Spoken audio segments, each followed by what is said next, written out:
जीवन बगिया ऐसी उलझी, फूलोगे कम कांटे ज्यादा, सिमटा जीवन डूबी सांसें, आना है तो अब भी आजा।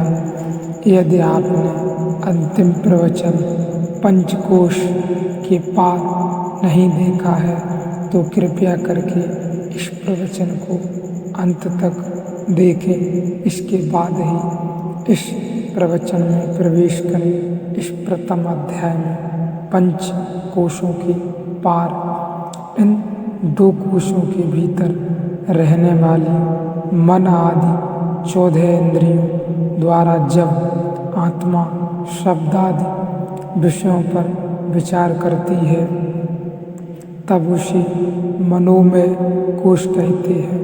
आत्मा इन तीनों कोशों के साथ संयुक्त होकर बुद्धि के द्वारा जो कुछ जानती है उसके उस बुद्धिमय स्वरूप को विज्ञानमय कोश कहा जाता है। इन चारों कोशों के साथ आत्मा बरगद के बीज में वृक्ष की तरह अपने कारण स्वरूप अज्ञान में रहती है। उसे आनंदमय कोश कहते हैं। पहला शरीर है स्थूल भौतिक अन्नमय, दूसरा शरीर है प्राणमय ऊर्जा शरीर। इन दोनों की हमने पिछले अध्यायों में गहराई से चर्चा की है। ऊर्जा शरीर को प्राणमय को जो शुद्ध कर ले वही तीसरे के प्रति जागृत हो पाता है। यह बहुत समझने वाली बात है। ऊर्जा शरीर यानी प्राणमय को जो शुद्ध कर लेता है वही तीसरे के प्रति जागृत हो पाता है। एक परत पारदर्शी हो जाए तो दूसरी परत की झलक मिलनी शुरू हो जाती है। जैसे हमने समझा अन्न से बनता है पहला शरीर, प्राणवायु से निर्मित होता है दूसरा शरीर, तीसरा शरीर निर्मित होता है विचार की तरंगों से। विचार भी भोजन है, विचार भी वस्तु है, विचार भी शक्ति है। बुद्ध ने कहा तुम जैसा सोचोगे वैसे ही हो जाओगे, वैसे ही बन जाओगे, या तुम जैसे हो गए हो तुम्हारे सोचने का ही परिणाम है।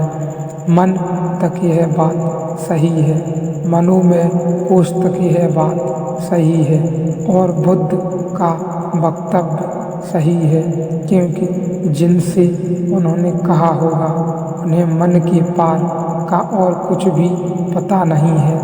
लेकिन विचार को कभी हम भोजन की तरह नहीं समझते हैं कि विचार भी भोजन है और विचार भी भीतर प्रवेश करके एक देह का निर्माण करता है।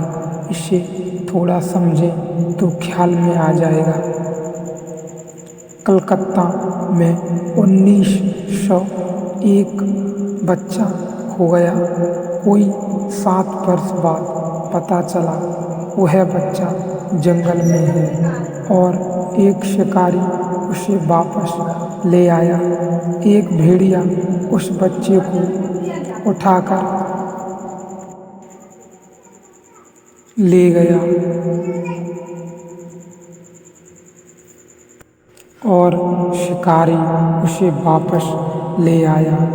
एक भेड़िया उस बच्चे को उठाकर ले गया था। बहुत कोशिश की उस बच्चे को आदमी बनाने की, बहुत मुश्किल हुआ। वह 4 हाथ पैर से चलता था जैसे भेड़िए चलते हैं, आवाज़ करता था जैसे भेड़िए करते हैं। भेड़िए जैसा ही खूंखार भी हो गया था, उतनी ही तेजी से दौड़ भी लेता था क्योंकि उसे भेड़िया उठा ले गया था। लेकिन रीढ़ के बल खड़ा करना उसे मुश्किल हो गया। मन उसका विकसित ही न हुआ था क्योंकि मनो में कोश ही विकसित नहीं हो पाया। आप एक भाषा बोलते हैं, वह भोजन है जो आपको बचपन से दिया गया है। दूसरे घर में खड़े होते हैं, दूसरी भाषा बोलते हैं, गहरी परत बन जाती है। मेरे एक मित्र जर्मनी में थे, 20 वर्षों तक बहुत कम उम्र में भारत से चले गए। उनकी मातृभाषा मराठी है। वे भूल गए। 20 वर्ष जर्मनी बोलते बोलते उन्हें मराठी का कोई ख्याल ही न रहा। पढ़ भी नहीं सकते, बोल भी नहीं सकते, समझ भी नहीं सकते। फिर अचानक एक दुर्घटना हुई और वे बीमार पड़े। उनके भाई यहाँ से जर्मनी गए। जिस अस्पताल में उनको भर्ती किया था, उस अस्पताल में लोगों ने प्रार्थना की उनके भाई को कि आप रुक जाएं। वैसे अस्पताल का नियम नहीं है कि कोई यहाँ रुके रात, लेकिन आपको रुकना ही पड़ेगा, क्योंकि जब तुम्हारे भाई बेहोशी में बोलते हैं तो पता नहीं किस भाषा में बोलते हैं। जब होश में बोलते हैं तब तो जर्मनी में बोलते हैं। भाई चकित हुए। जब वह उनका भाई बेहोशी में बोलता था तो मराठी में बोलता था। होश में मराठी समझ नहीं आती थी, बेहोशी में मराठी में ही बोलता था, जर्मन नहीं बोल सकता था।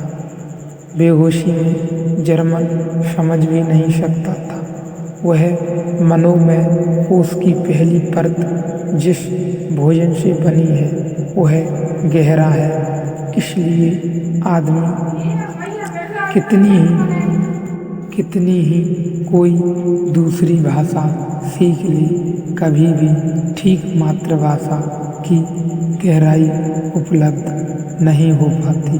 असंभव है, कोई उपाय नहीं, क्योंकि जो परत पहली बन गई मनो में कोश में, अब वह पहली ही रहेगी। अब सब परतें उसके बाद ही निर्मित होंगी।